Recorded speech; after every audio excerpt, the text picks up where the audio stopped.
दर्शकों का मैं तहे दिल से शुक्रिया अदा करता हूँ। हम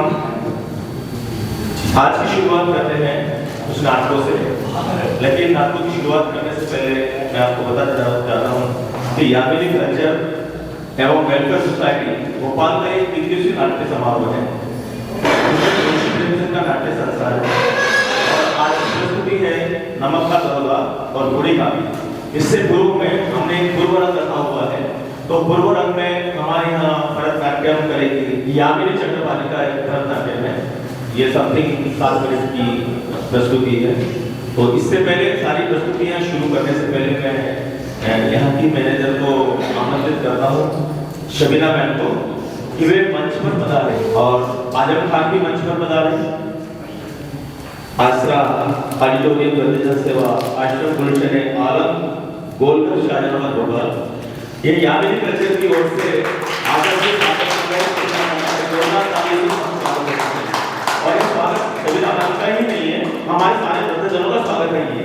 तो ठीक है, हम आज की बेला को अभी इस स्वागत की बेला पर समाप्त करते हैं और मैं ज़्यादा समय न लेते हुए, क्योंकि समय हमारा हो चुका है, आज थोड़ा हम लेट हो गए ये सारी व्यवस्थाएं बनाने में, मंच की व्यवस्थाएं बनाने में।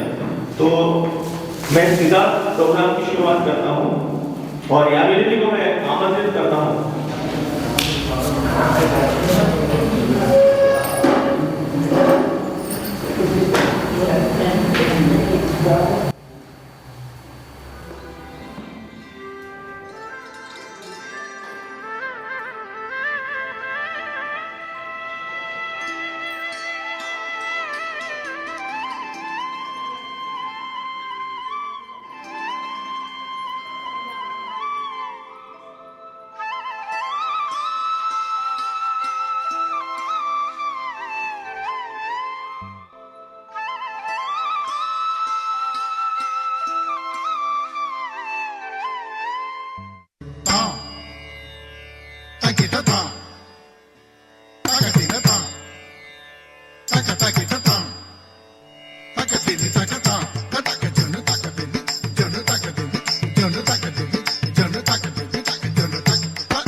जिसने रचा ये संसार,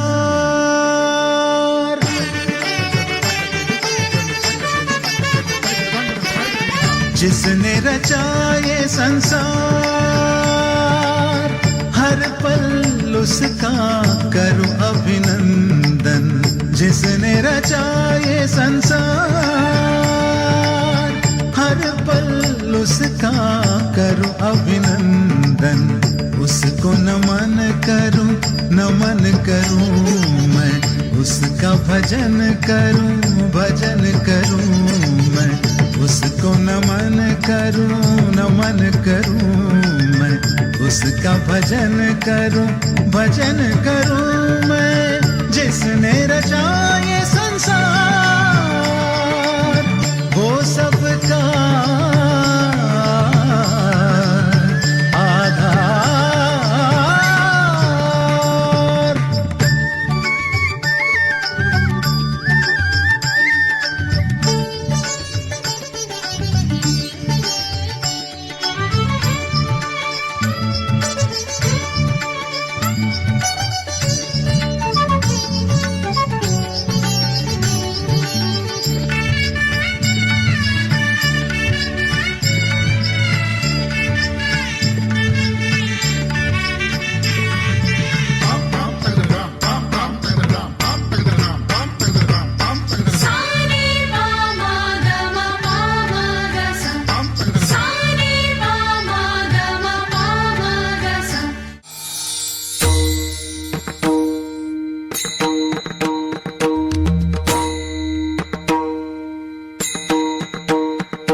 नाटक की शुरुआत करेंगे, लेकिन नाटक से पहले मैं आपको कुछ बताना चाहूँगा कि नाटक में कौन कौन कलाकार हैं जो मंच पर हैं। सूत्रधार वैशाली मिश्रा, वंशीधर दरोगा तरुण सिंगारे, पंडित आलोकीदीन फरहान बेग, बूढ़े मुंशी इकबाल हिंदुस्तानी, जमादार अजय पटेल, वकील सीमा जैन, मजिस्ट्रेट अर्चना सिंह, नमककार दरोगा, और इसके बाद देखिए आप बूढ़ी काकी लेखक है मुंशी प्रेमचंद, संगीत दिया है अनुराग विश्वकर्मा ने, ताल वाद्य पर है नीरज प्रजापति और सहयोग है संस्कृति संचालक गोपाल की ओर से। तो लीजिए प्रस्तुत है नाटक दरोगा। जब नमक का नया विभाग बना और ईश्वर प्रदत्त वस्तु का व्यापार निषेध हो गया तो लोग चोरी छिपे इसका व्यापार करने लगे। इसके दरोगा पद के लिए तो वकीलों का भी चीज लग जाता था। वंशीधर रोजगार की खोज में निकले। उनके पिता एक अनुभवी व्यक्ति थे तो समझाने लगे, बेटा घर की दुर्दशा देख रहे हो, मैं कर्ज के बोझ से दबा हुआ हूं। लड़कियां विवाह योग हो गई हैं। बेटा नौकरी में ओहदे की तरफ ध्यान मत देना, ऐसा काम ढूंढना जहां कुछ ऊपरी आय हो। मासिक वेतन पूर्णमासिक का चांद है जो सिर्फ एक दिन दिखाई देता है और घटते घटते लुप्त हो जाता है। और ऊपरी आय बहता हुआ स्रोत है जिससे सदैव प्यास बुझती रहती है। वंशीधर एक आज्ञाकारी पुत्र थे। उन्होंने बातें ध्यान से सुनी और घर से निकल पड़े। अच्छे शगुन से चले थे। जाते ही नमक विभाग के दरोगा पद पर प्रतिष्ठित हो गए। वेतन अच्छा और ऊपरी आय का तो ठिकाना ही ना था। जब ये सुखद समाचार वृद्ध मुंशी जी ने सुना तो फूले न समाये। सर्दियों के दिन थे और रात का समय था। नमक के सिपाही चौकीदार सब मस्त नींद सो रहे थे। मुंशी वंशीधर को अभी यहाँ 6 माह से अधिक न हुए थे, लेकिन इस थोड़े से समय में ही उन्होंने अपनी कार्य कुशलता और उत्तम आचार से सभी अफसरों को मोहित कर लिया था। नमक विभाग से 1 मील पूर्व की ओर जमुना नदी बहती थी। इस पर नाव का एक पुल बना हुआ था। दरोगा जी मीठी नींद सो ही रहे थे कि अचानक नदी की प्रवाह की जगह गाड़ियों की गड़गड़ाहट सुनकर उठ बैठे। इतनी रात गई, गाड़ियां उस पार क्यों जाती हैं? जरूर कुछ न कुछ गोलमाल है। उठे और वर्दी पहनी, तमंचा जेब में रखा। बात ही बात में घोड़ा बड़ा पुल पर आ पहुंचे तो गाड़ियों की एक लंबी कतार पुल के पार जाती देखी तो डांट कर पूछा, किसकी है ये गाड़ियां?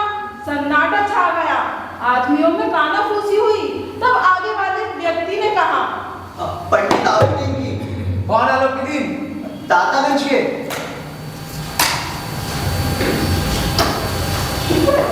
पंडित आलोकीदीन इस इलाके के सबसे प्रतिष्ठित जमींदार थे। लाखों रुपए का लेन देन करते थे। इधर छोटे से बड़ा ऐसा कौन था जो उनका ऋणी ना हो? मुंशी जी ने पूछा, ये गाड़ियां कहाँ जाएंगी? कानपुर साहब। लेकिन ये प्रश्न करते ही कि इनमें क्या है, सन्नाटा छा गया। दरोगा जी का संदेह और बढ़ा तो उन्होंने घोड़े को एक गाड़ी से सटाकर घोड़े को टटोला। ये तो नमक के ढेले हैं। उनका भ्रम दूर हो गया। पंडित आलोकीदीन अपने सजीले रथ पर सवार चले आ रहे थे कि अचानक कई गाड़ी वालों ने घबराते हुए आकर कहा, महाराज महाराज, दरोगा ने गाड़ी रोक ली है, आपको घाट पर बुलाया है। तुम? पंडित आलोकीदीन को लक्ष्मी पर अखंड विश्वास था। न्याय और नीति सब लक्ष्मी के ही खिलौने हैं। इन्हें वे जैसे चाहती है नचाती है। वे लेटे लेटे गर्व से बोले, तुम चलो, हम आते हैं। जी महाराज। यह कहकर पंडित जी ने बड़ी निश्चिंतता से पान खाया और लिया घोड़े। दरोगा जी के पास आकर बोले, दरोगा जी आशीर्वाद कहिए। अजी हमसे ऐसा कौन सा अपराध हो गया कि हमारी गाड़ियां रोक दी गई? सरकारी हुक्म हम नहीं जानते और न ही किसी सरकार को जानते। अजी हमारे सरकार तो आप हैं, फिर आपने कैसे सोच लिया भला कि हम आपसे अलग हो सकते हैं? अजी ऐसा हो ही नहीं सकता कि हमारी गाड़ियां यहाँ से गुजरे और हम आपको भेंट न चढ़ा। हम उन नमक हरामों में से नहीं है जो कौड़ियों पर अपना ईमान बेचते फिरते हैं। आपका कायदे के अनुसार चालान होगा। आप अभी हिरासत में हैं। जमादार बदलू सिंह जी तुम्हें हिरासत में ले लो, मैं हुक्म देता हूँ। जी साहब। पंडित आलोपीदीन स्तंभित हो गए। इससे पहले उन्होंने ऐसा अपमान कभी ना सहा था। वे अपने दरोगा जी से बोले, बाबू साहब मुझ पर दया कीजिए, मेरी इज्जत धूल में मिल जाएगी, मैं बर्बाद हो जाऊंगा। इससे आपके हाथ क्या आएगा भला? हम ये सब सुनना नहीं चाहते। पंडित आलोपीदीन के स्वाभिमान और धन ऐश्वर्य को कड़ी चोट पहुंची, किंतु उन्हें धन की शक्ति पर अभी भी पूरा भरोसा था। अपने मुनीम से बोले, लाला जी 1000 के नोट भेंट करो बाबू जी को।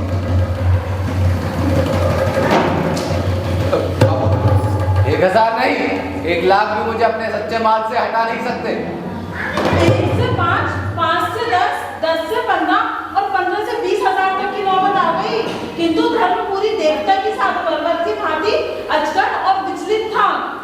आलोपीदीन ने निराश होकर कहा, बाबू साहब मेरा इतना ही साहस है, आगे आपका अधिकार। वंशीधर ने अपने जमादार को ललकारा। बदलू सिंह मन ही मन दरोगा जी को गालियां देते हुए पंडित आलोपीदीन की ओर बढ़ा। वो 2-3 कदम पीछे हट गए। अत्यंत दीनता से बोले, बाबू साहब मैं 25,000 पर निपटारा करने को तैयार हूँ। 25,000 नहीं, 25 लाख पर भी असंभव। जमादार जी इन्हें फौरन हिरासत में ले लो, मैं एक शब्द और नहीं सुनूंगा। जी साहब। धर्म ने धन को पैरों तले कुचल डाला। आलोपीदीन ने धसपुष्ट मनुष्य को अपनी ओर आते हुए देखा तो मूर्छित होकर गिर पड़े। किंतु अदालत में पहुंचने की देरी थी। तमाम अधिकारी वर्ग, उनके सेवक, उनके भक्त, वकील, उनके आज्ञा पालक और चपरासी तो चौकीदार तो उनके बिना मोल के गुलाम थे। उन्हें देखते ही लोग चारों तरफ से दौड़े। सभी लोग विस्मित हो रहे थे, इसलिए नहीं कि आलोपीदीन ने यह कर्म क्यों किया, बल्कि इसलिए कि वे कानून के पंजे में कैसे आए। वंशीधर चुपचाप खड़े थे। उनके पास सत्य के सिवा न कोई बल था, न स्पष्ट भाषा के अतिरिक्त कोई शस्त्र गवाह थे, लेकिन वह भी डमाडोल। यहाँ तक कि न्याय भी उन्हें कुछ अपनी ओर से खिंचा हुआ दिख पड़ता था, लेकिन वह भी न्याय का दरबार था। वहाँ के कर्मचारियों पर पक्षपात का नशा छाया हुआ था। जहाँ पक्षपात हो वहाँ न्याय की कल्पना ही नहीं की जा सकती। मुकदमा शीघ्र ही समाप्त हो गया। डिप्टी मजिस्ट्रेट ने अपने फैसले में लिखा, जज साहब मेरे मुवक्किल पर झूठा आरोप लगाया जा रहा है। वो ऐसा काम हरगिज़ नहीं करेंगे। ये रहे कुछ सबूत।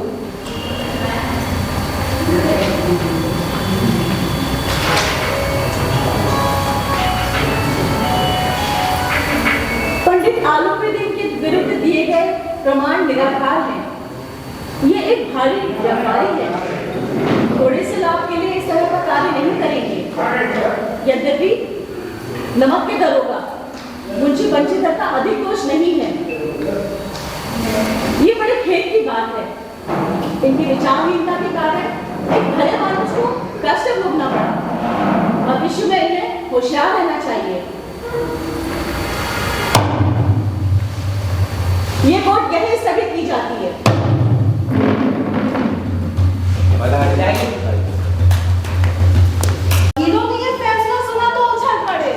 पंडित आलोपीदीन मुस्कुराते हुए बाहर निकले। वंशीधर ने धन से पैर मोल लिया था, उसका ऋण चुकाना तो अनिवार्य था। बड़ी कठिनाई से 1 सप्ताह ही बीता होगा कि मुफ्तल्ली का आदेश आ पहुंचा। कर्तव्य परायण का दंड मिला। बेचारे शोक और खेद से घर को चले। जब ये वृद्ध मुंशी जी ने मुफ्तल्ली का आदेश सुना तो अपना सर पीट लिया।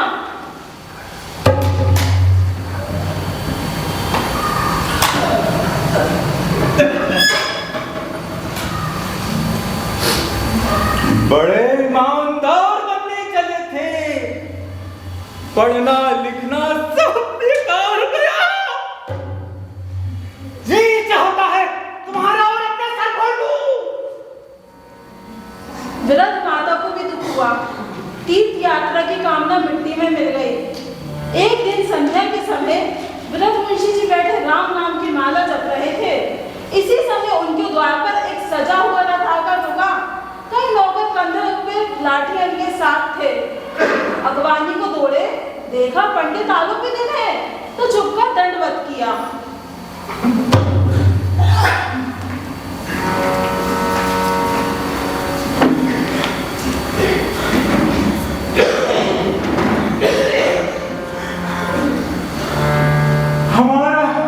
हमारा भाग्य में हुआ जो आप एक चरण इस द्वार पर पड़े।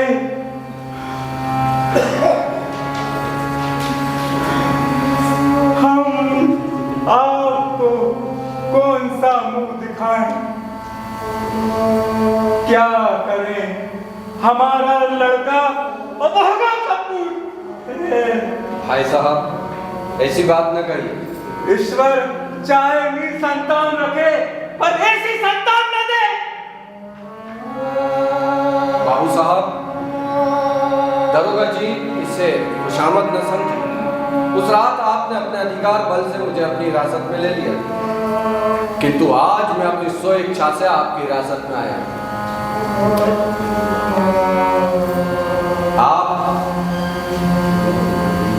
मैंने हजारों रईस और अमीर देखे, हजारों उच्च अधिकारियों से मेरा पाला पड़ा, किंतु मुझे परास्त किया तो आपने। मैंने सबको अपने धन का गुलाम बनाकर छोड़ दिया।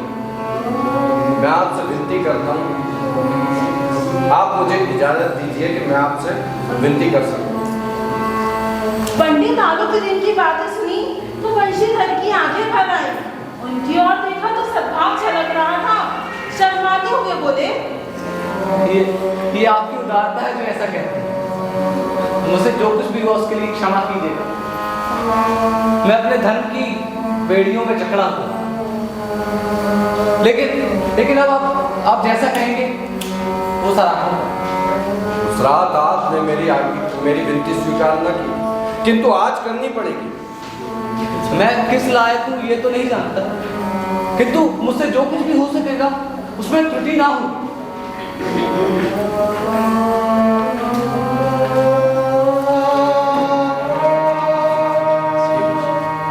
इस पद को स्वीकार कीजिए और अपना हस्ताक्षर करें।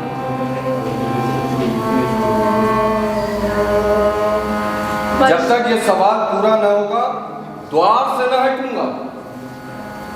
बंशीधर ने उस कागज को देखा तो आंखों में आंसू भर आए। आलोपीदिन ने उन्हें अपनी सारी जायदाद का स्थायी मैनेजर नियुक्त किया था। 6000 वार्षिक वेतन के अतिरिक्त रोजाना खर्च, सवारी के लिए घोड़ा, रहने के लिए बंगला और नौकर चाकर सब मुफ्त।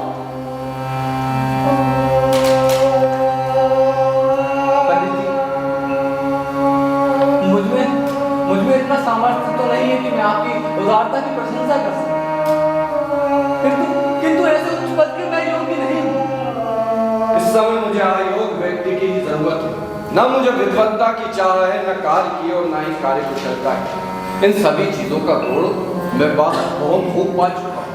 अब मुझे ईश्वर ने वो मोती दे दिया है जिसके आगे विद्वत्ता और योग्यता की चमक फीकी पड़ जाती है। ये कलम लीजिए और हस्ताक्षर कर दीजिए। मैं ईश्वर से प्रार्थना करता हूं कि आपको वही नदी किनारे वाला उद्दंड, कठोर परंतु धर्मनिष्ठताओं का बनाए रखें। बंशीधर की आंखें डबडबाई। हृदय के संकुचित पात्र में इतना एहसास न समझ सका। कांपते हुए हाथों से मैनेजरी के कागज पर हस्ताक्षर कर दिए। पंडित आलोपीदिन ने प्रफुल्लित होकर गले से लगा लिया।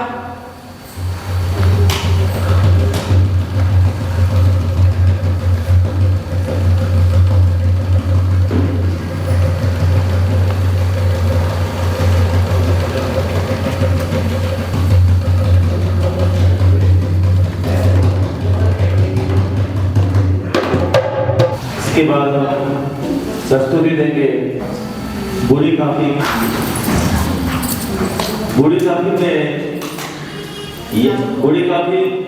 यामिनी चक्रपाणी, लाडली अदा से बुद्धिराम, फरहान बेग, रूपा, सीमा ने, मेहमान, अजय पटेल, ईशान, दिल्लोरी, जय दिल्लोरी, वैशाली लकीरा, सुधाकर, सौरभ शर्मा,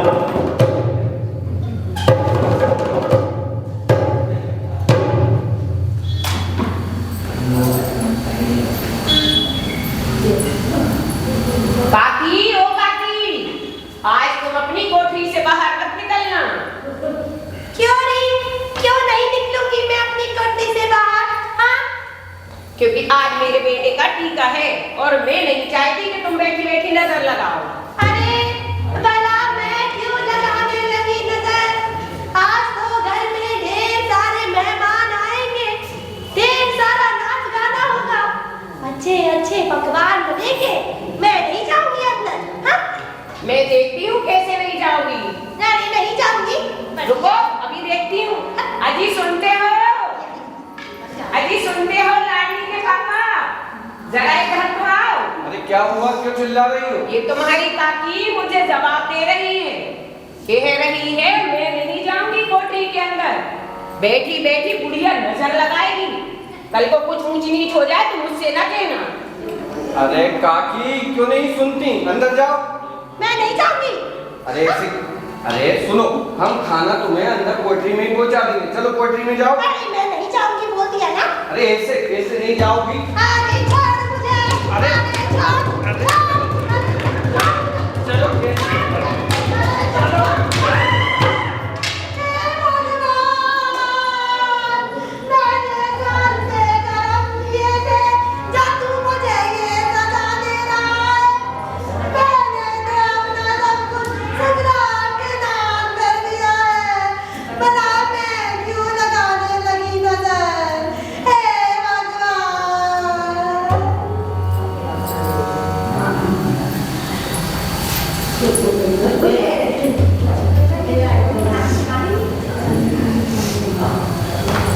अरे देखो कौन आया। अरे आइए। अरे आप लोग आ गए। बधाई हो पुष्पा, बधाई हो। अच्छा लगा आप लोग सब आ गए। चलिए आप लोग अंदर। हाँ चलिए अंदर चलिए।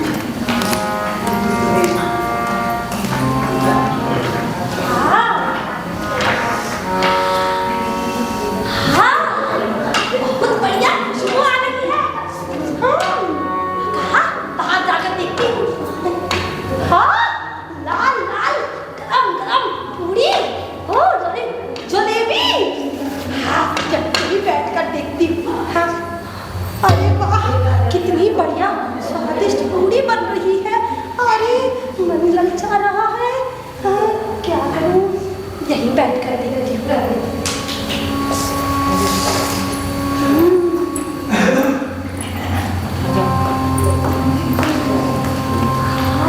सजावट वगैरह अच्छी हुई है। अच्छी बेहतर लाइटें भी आपकी बहुत अच्छी लगी थी, चारों तरफ आपके लाइटें बहुत बाहर से बुलवाया था लाइटिंग के लिए। तभी तो। अब बेटे की शादी है तो घर अच्छा दिखेगा तो। हाँ सही बात है। आपकी गरम गरम रोटियां मिलेगी खाने, बताओ।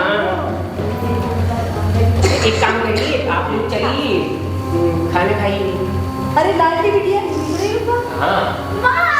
अरे कैसे हो? बेटा कैसे हो? आपने खाना बढ़िया। हाँ खाइए। बिटिया कहाँ गई थी? बहुत देर से सारे लोग पूछ रहे थे। अरे मैं बाहर की सजावट देखने गई थी। अच्छी हो गई? हाँ सब बढ़िया है। अब एक काम कर बेटा, इन लोगों को ले चल अंदर और भोजन करवा। चलो आप लोग भोजन कीजिए।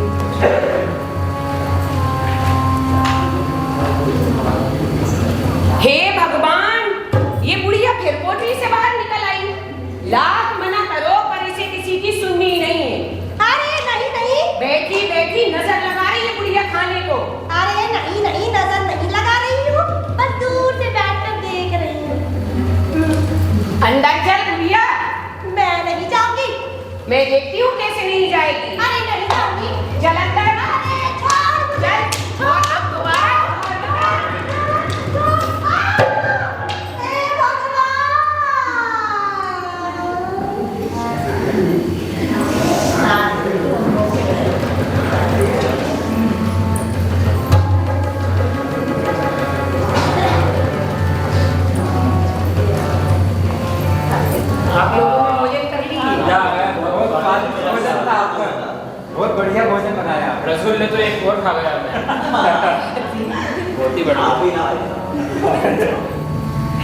अब आगे अच्छा लगा।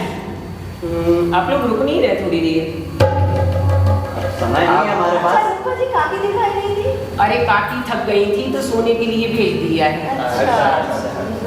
हाँ, लेकिन आपने भोजन एक नंबर का बनाया, इसमें कोई शक नहीं। धन्यवाद अब हमें आज्ञा दीजिए, हम चल रहे हैं। जी। नमस्कार। नमस्कार। फिर आएंगे बेटा। बिल्कुल तब नहीं करेंगे, फिर आएंगे बेटा। ठीक है बेटा। अरे बेटा, बहुत मेहमान आए हुए थे, आज तो काम कर कर के थक गए। अब चल बेटा, चलकर सोते हैं। चल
मुझे माफ कर काकी।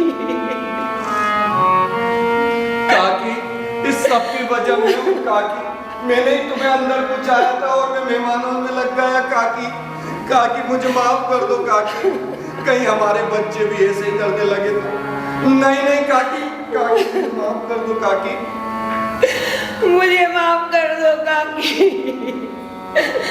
मैंने सबको भोजन कराया और आपको भोजन देना भूल गई काकी। मैं तो भूल गई कि जो व्यवहार मैं आपके साथ कर रही हूँ वो व्यवहार मेरी माँ के साथ मेरी भाभी करे तो कैसा लगेगा। आपने अपनी सारी संपत्ति में हम लोगों के नाम कर दी और हम आपको भोजन भी नहीं दे पाए काकी। मुझे माफ कर दो काकी।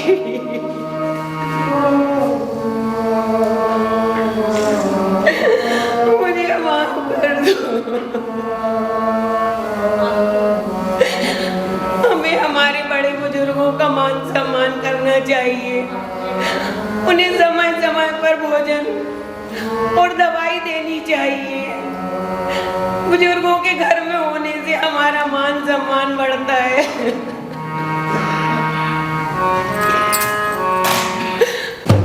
उठो बेटा लाल, उठो बेटा, दादी को उठाओ। उठो दादी। काकी अंदर चलो। चलो काकी।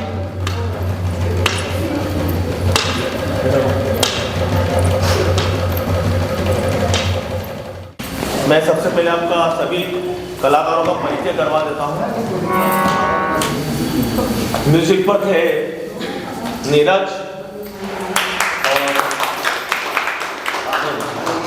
अनुराग। हाँ ये अनुराग।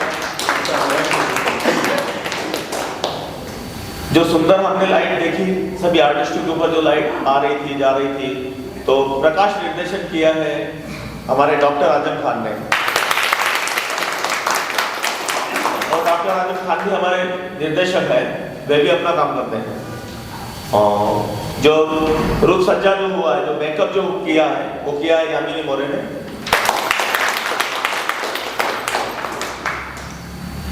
दरोगा की भूमिका में रहे तरुण सिंगारे। मैजिस्ट्रेट में रहे हैं अर्चना सिंह।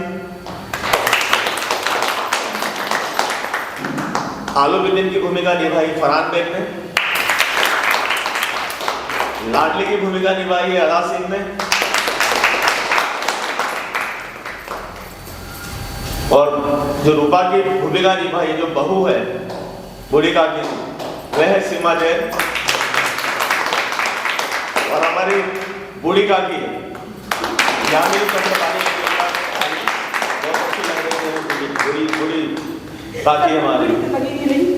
और हमारे सारे मेहमान कलाकार में रहे फिजा खान, और हमारी डायरेक्टर भी रही है वैशाली लंकेरा, मेहमान कलाकार में भी रही है।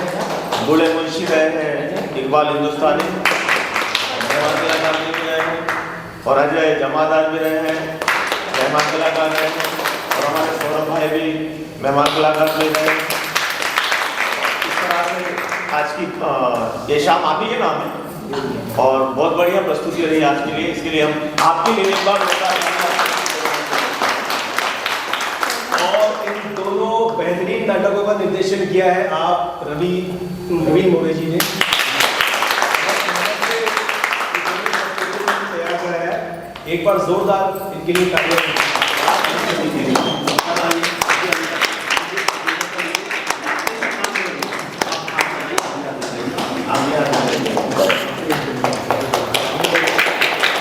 रहना चाहिए ये कार्यक्रम। मैं साल में हर साल एक बार इन्हीं लोगों के लिए कार्यक्रम करता हूँ ताकि उनको इस कार्यक्रम से खुशी मिल सके। हम कुछ तो दे नहीं सकते, लेकिन कुछ अल्प समय की खुशी तो जरूर दे सकते हैं। इसलिए बहुत बहुत धन्यवाद आप सभी लोग।